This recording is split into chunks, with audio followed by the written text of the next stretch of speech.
Sitanala, kembali lagi bersama saya Despira Sahnas di program OBS, Obrolan Bersama Sitanala. Untuk episode hari ini spesial dalam rangka memperingati Hari Ginjal Sedunia tahun 2025. Hari ini kita akan membahas pentingnya menjaga kesehatan ginjal kita serta cara-cara sederhana yang bisa kita lakukan untuk menjaga ginjal tetap sehat. Untuk membahasnya saya sudah bersama Dr. Benardi, salah satu dokter spesialis penyakit dalam yang ada di Rumah Sakit Umum Pusat Dr. Sitanala. Langsung aja kita sapa dokternya. Halo dokter. Halo. Apa kabar dok? Alhamdulillah. Sehat baik. Dok. Sehat. Semangat ya dok, walaupun masih puasa nih kita. Ya nih. Aduh. Tadi poli rame. Ya lumayan lah. Ya, Alhamdulillah. Ada. Boleh dok memperkenalkan diri dulu untuk sahabat OBS yang ada di rumah dok. Oke, halo sahabat OBS. Kenalkan saya dengan Dr. Muhammad Benardi atau bisa dipanggil Dr. Ben ya. Kebetulan saya dari Departemen Ilmu Penyakit Dalam yang pada hari ini memang rencananya akan ya berbincang sedikit ya, tentang ya tips trik ataupun apa sih itu ginjal dan bagaimana sih fungsinya, bagaimana cara pencegahannya ya. Betul dok. Ini Dokter Ben ya. Keren. Siap. Dokter Ben, kita kan mau bahas tentang ginjal nih ya dok ya. Ya, Sebenarnya apa sih fungsi ginjal? Mungkin aku juga kan belum tahu nih, banyak juga sahabat OBS yang masyarakat awam tuh nggak ngerti sebenarnya apa sih fungsi ginjal yang ada di tubuh kita itu dok. Oke, ya jadi sebelumnya kita harus tahu dulu bahwa ginjal itu adalah organnya sepasang dan dia letaknya di retroabdomen ya. Di belakang. Ya, di belakang, di bagian belakang. Fungsi utamanya sebetulnya dia bisa dikatakan sebagai tempat filter dan pembuangan sisa metabolik yang sudah tidak digunakan oleh tubuh kita. Itu. Nah, selain itu masih banyak fungsi-fungsi lain yang memang cukup krusial untuk menjaga stabilisasi tubuh manusia yang seperti ginjal merupakan memiliki peran penting untuk mengatur sel dalam darah. Betul. Dia juga memiliki regulasi terhadap tekanan darah dan mengatur garam dalam tubuh kita. Selain itu ginjal juga sebagai penyimbang asam basa di dalam tubuh ya. Jadi memang fungsi-fungsi ini ketika nanti kedepannya terjadi gangguan itu akan menyebabkan banyak hal atau dampak yang nanti mungkin akan dibahas lebih lanjut ya. Siap. Berarti fungsi ginjal di tubuh kita itu perannya sangat penting banget ya dok ya. Ya benar. Seberapa penting sih itu kan ginjal ada 2 tuh. Sepenting kalau sampai terjadi adanya gangguan ginjal, bisa dibilang ya kita akan sudah tidak bisa lagi banyak menikmati atau muncul komplikasi-komplikasi pada tubuh kita yang akan memperberat. Jadi racunnya nggak bisa keluar ya, seperti itu. Seperti fungsinya bahwa ginjal sendiri fungsinya adalah untuk membuang sisa-sisa limbah yang ada di dalam tubuh kita. Ininya menyaring gitu ya. Ya benar. Berarti emang penting banget ya ginjal untuk tubuh kita. Berarti kalau kita kehilangan satu ginjal itu sebenarnya bermasalah ya dok ya. Soalnya ini era Gen Z sekarang nih dok, jual ginjal buat beli iPhone dok. Yang bilang kayak gitu, gawat tuh. Jadi sebetulnya yang jelas kalau untuk masalah penjualan ginjal itu adalah sesuatu yang sangat tidak diperbolehkan ya. Iya betul. Kenapa? Karena ketika ginjal satu kita sudah rusak, maka beban yang harusnya dilaksanakan oleh kedua ginjal kita, baik itu ginjal kanan dan ginjal kiri, menjadi ditanggung oleh sisi satunya gitu. Yang pada akhirnya ketika beban itu berlangsung secara terus-menerus dan bersifat akumulasi, tentunya pada akhirnya ginjal yang tersisa itu juga akan mengalami kerusakan seperti itu. Jadi berarti fungsi ginjal itu sangat penting ya dok. Iya, apa sih tanda-tanda kalau kita ngerasa ginjal kita nih lagi nggak sehat dok? Mungkin kan orang juga ada yang baru tahu nyeri-nyeri doang gitu kan, tapi kayak disepelein gitu. Tandanya apa aja dok? Oke, jadi tanda awal pada orang yang memiliki gangguan ginjal, kebanyakan kenapa orang-orang yang datang berobat ke dokter atau tenaga medis itu sudah masuk ke stadium akhir. Iya. Ya, Karena memang pada awal tanda gejala adanya gangguan ginjal itu rata-rata tidak bergejala. Oh, Namun ada juga pada di level tertentu, mungkin pada saat di atas fungsi laju filtrasinya udah kurang dari 60, itu bisa menyebabkan gangguan-gangguan minor seperti adanya mual, ya, mual. terus badan merasa lemas, ya, terus kadang-kadang muncul gatal, ya, gatal di tubuh yang Gatal juga. gatal karena kulit kering, ada istilahnya uremikum yang tidak bisa dijelaskan, bukan karena alergi atau yang hal lainnya. Dan juga pada akhirnya buang air kecil menjadi sedikit bisa juga. Dan juga lama-lama bisa terjadi bengkak karena adanya restriksi cairan dalam tubuh yang nggak bisa keluar karena ginjalnya sudah tidak bisa bekerja gitu. Oh, jadi ciri-cirinya juga ada kayak gatal gitu, Dok. Ada. Malah ciri-cirinya kayak kelihatan penyakit yang ringan gitu ya, Dok Iya, ya. benar sekali. Kayak apalagi zaman sekarang kan sedikit-dikit ya sakit perut, mual-mual, dispepsi, ya, Iya, GERD, betul. kayak gitu. Nah, jadi memang hal-hal ini tuh harus dicermati dengan baik gitu.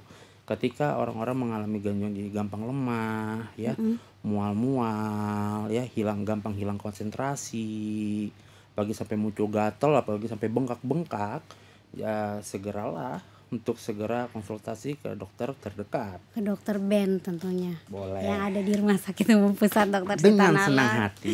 Iya, Dok. Jika ini juga masalah penyakit ginjal tuh ada keturunan gak sih, faktor dari keturunan? Oke. Jadi sebetulnya kalau kita bicara dengan terhadap konsep keturunan, ginjal itu sendiri tergantung etiologinya. Memang ada beberapa etiologi penyakit ginjal yang bisa dibilang ada faktor genetiknya. Iya. Seperti penyakit glomerulonefritis, ya. Nah, itu bisa disebabkan karena ada faktor genetik. Faktor Nah, genetik. tapi kalau secara penelitian yang sudah ada nih, baik itu di luar negeri ataupun yang ada di Indonesia atau badan Pernefri, ya, Persatuan Ginjal di seluruh Indonesia, mengatakan bahwa etiologi terbanyak yang menyebabkan orang gagal ginjal itu adalah tekanan darah dan diabetes mellitus. Faktor dari tekanan darah yang tinggi sama diabetes itu sangat mempengaruhi juga terkena penyakit ginjal, Dok. Ya, benar sekali. Jadi ketika kedua penyakit penyerta ini, Penyakit penyerta ya dibilangnya. baik itu hipertensi ataupun diabetes mellitus ini tidak tertangani dengan baik, tidak terkontrol dengan baik, maka kecenderungan terjadi komplikasi dan menjadi kegagalan di ginjal itu besar. Karena seperti yang tadi saya bilang, bahwa salah satu fungsi ginjal adalah dia mengatur tekanan darah dalam tubuh melalui enzim renin, seperti itu. Enzim renin ya. Ya, sedangkan kalau untuk untuk gula sendiri, ya, akumulasi dari adanya gula yang tinggi di dalam ginjal lama-lama akan muncul, bisa terjadi kebocoran atau mikroalbuminuria. Nama ininya kebocoran ya, Dok. Jadi akhirnya kebocoran. Makanya kadang-kadang kalau kita pada gangguan ginjal kita periksa urinnya itu ditemukan adanya gula. Makanya penyerta diabetes itu sangat berpengaruh sekali ya. Sangat berpengaruh. Ya. Kalau ciri-ciri orang kena ginjal itu air pipisnya, maaf ya, urinnya itu berwarnanya seperti apa sih, Dok? Kalau udah mulai bermasalah banget nih, kan kita juga orang awam nggak tahu kan ya, Dok. Mungkin bisa dilihat. Ya kadang-kadang kalau banyak yang bilang oh pipisnya jadi berbusa gitu kan, atau frekuensinya jadi sedikit seperti itu. Tapi pada kenyataannya itu sih sangat sulit dibedakan karena saya memberikan analogi seperti ini. Ketika seorang laki-laki dia melakukan buang air kecil, tentunya ada faktor gravitasi di sana seperti itu, dan ketika berbenturan pun akan bisa muncul seperti busa sepertinya. Iya sih, betul. Ya, makanya sebetulnya cara paling ideal adalah dengan cara yang pertama, lakukanlah screening terhadap fungsi ginjal berkala. Apalagi kalau memang sudah ada komorbid nih, misalnya udah ada tekanan darah, ada gula, Wah, seperti udah itu. macam-macam deh. Pikiran juga udah jadi macam-macam, Nah, Dok. itu dia. Ya. Yang kedua, cara menjaganya adalah bisa dengan cara pola hidup sehat. Jaga pola. Ya itu pasti ya untuk semua penyakit sebetulnya, bukan hanya Betul, ginjal. iya betul dok. Minum minimal 2 liter Iya. sehari. Apa aja sih hal-hal yang dilakukan sehari-hari untuk menjaga tubuh kita Oke. tetap sehat, ginjal Ya. itu terutama dok? Yang paling simpel minum 2 liter sehari.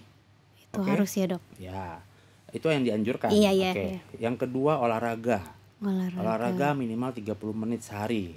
Kemungkinan kalau memang tidak sempat nih karena kita pekerja ya, terus Iya kayaknya berangkat kerja pagi berat banget gitu. ya dok ya. Ya, Iya betul. minimal susah. menurut saya olahraga itu jangan menunggu ideal, tapi olahragalah selagi bisa gitu. Di sela-sela kesibukan Siap, diselipin benar. waktu untuk Ya, olahraga.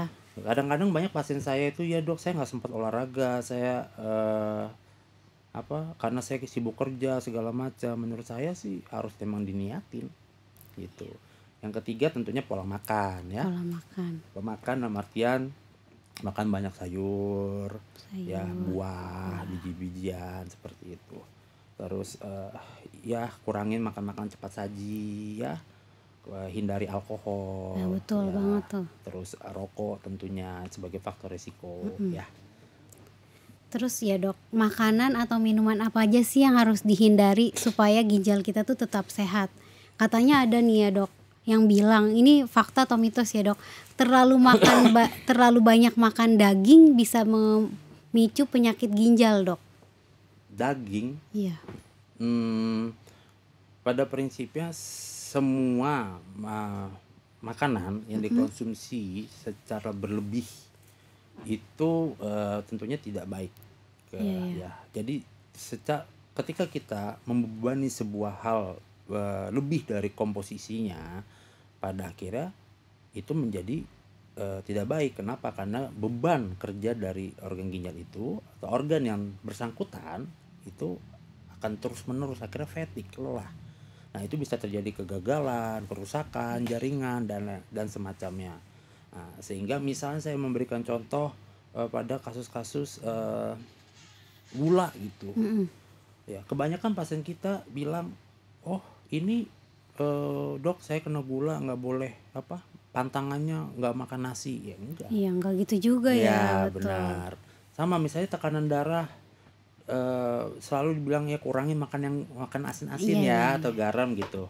Ya cuman ya tubuh kita tetap butuh garam seperti itu. Gula dan garam tetap dibutuhkan, bener ya, termasuk dok. lemak gitu. Karena lemak bisa jadi penumpukan, bisa jadi kolesterol, pada akhirnya bisa muncul plak, sirkulasinya mungkin tidak benar, akhirnya bisa menjadi perfusi ke jaringan ke organ ginjalnya menjadi kurang seperti itu. Ya pada akhirnya semuanya di ujungnya pada saat berlebihan akumulasinya itulah yang bisa menyebabkan kerusakan. Kenapa? Karena tadi sesuai fungsinya, bahwa ginjal itu fungsinya salah satu yang paling fatal dia adalah tempat penyaringan dan pembuangan sisa metabolik. Jadi ibaratnya tempat terakhir tuh. Tempat terakhir. Ya gitu. Berarti emang sangat dibutuhkan sekali oleh tubuh kita ya Iya, dok ya.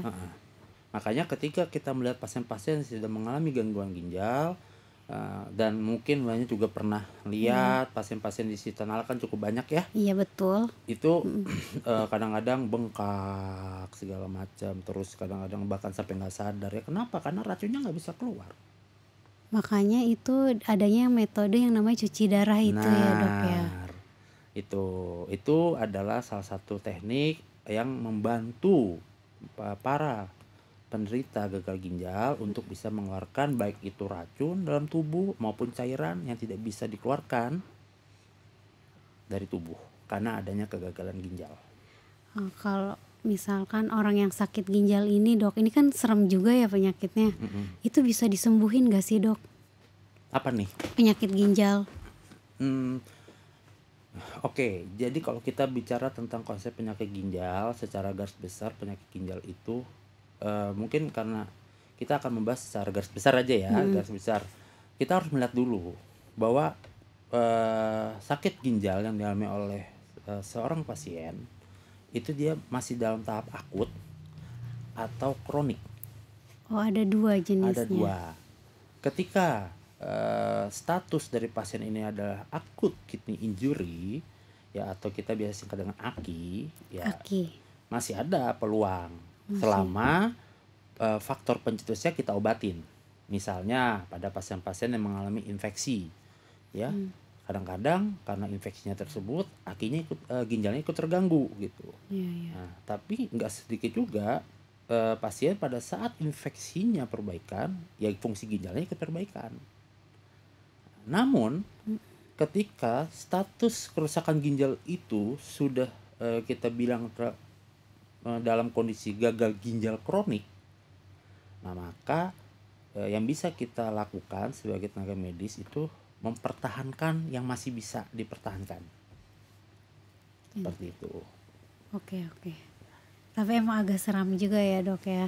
Cukup seram. Ya, yang bikin seram itu banyak orang tidak aware terhadap kesehatan ginjal gitu. Makanya tadi dokter bilang harus melakukan screening ya dok. Ya, benar. Itu kita harus melakukan cek ginjal itu berapa bulan sekali dok minimal?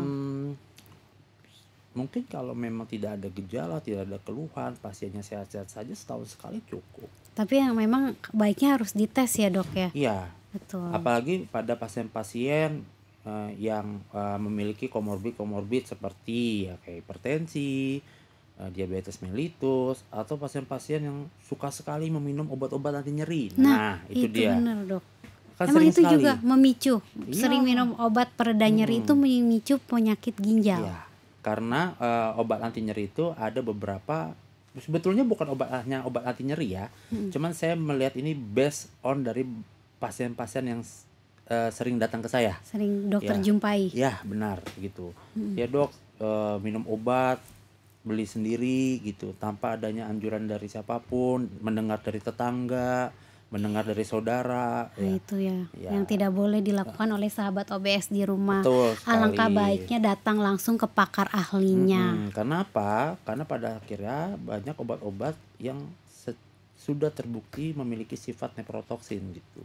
Jadi jika digunakan dengan dosis yang berlebihan secara terus-menerus tanpa indikasi yang kuat atau tanpa anjuran dari dokter, nah itu efeknya salah satunya adalah terjadinya kerusakan ginjal. Jadi, cuman memang kita nggak bisa bilang hitungan hari atau minggu ya sebetulnya. Jangkanya panjang. Iya, tapi yang saya lihat di sekitaran kita itu banyak sekali pasien-pasien yang datang itu ternyata sering mengkonsumsi obat-obat khususnya anti nyeri.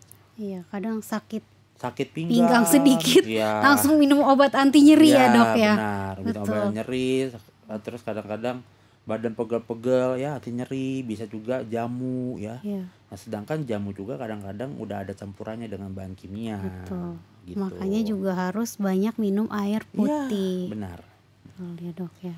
Ya itulah misalnya udah ada komorbid itu ya mungkin bisa dipercepat 6 bulan sekali pemeriksaannya. Ya, tadi juga baru sakit-sakit dikit, inisiatif diri sendirinya terlalu tinggi kali ya dok ya. Langsung aja minum tuh pereda nyeri, belum tahu kasusnya dia tuh kenapa ya dok. Betul ya. Sekali. Biasanya itu turun menurun. Kayaknya ini pengalaman juga dok. Jadi oh ya itu enak tuh. Ini minum obat A, obat B enak gitu. Akhirnya apa? Datang ke saya, dicek udah bengkak, diperiksa ginjalnya udah rusak, ditanya-tanya, ternyata ada etiologi tersebut kayak gitu. Survei yang membuktikan langsung ya dok ya. Jadi bukan hanya literasi tapi udah ada banyak sekali contohnya di luar sana gitu. Makanya mungkin teman-teman OBS ataupun warga sekitar atau siapapun ya, ketika ada keluhan ya hindarilah self treatment, apalagi sampai self diagnose karena efek jangka depannya itu sangat tidak baik. Buruk ya. Ya benar. Apalagi penyakit ginjal ini juga memicu kematian ya dok ya. Iya. Iya. Komplikasi dari kegagalan ginjal itu ya sangat sering terjadi jika tidak ditangani dengan baik ya. Tingkat mortalitasnya cukup tinggi gitu. Ya seperti saya bilang, ketika tubuh kita kebanyakan cairan ya pasien bisa jadi sesak ya. Ginjal yang tadinya fungsinya merupakan regulasi tekanan darah ya, dan elektrolit seperti garam, kalium, kalsium dan lain-lain, ketika ginjal rusak tekanan darah jadi sulit terkontrol, tinggi terus dan rentan terjadi pecah pembuluh darah bisa seperti itu. Jadi tambah merembet ya. Iya, benar penyakitnya. sekali. Dan Oke, ya dengan komplikasi-komplikasi lainnya tentunya. Oke. Penjelasan singkatnya ya, semoga bermanfaat nih ya dok ya untuk Siap. sahabat OBS di rumah.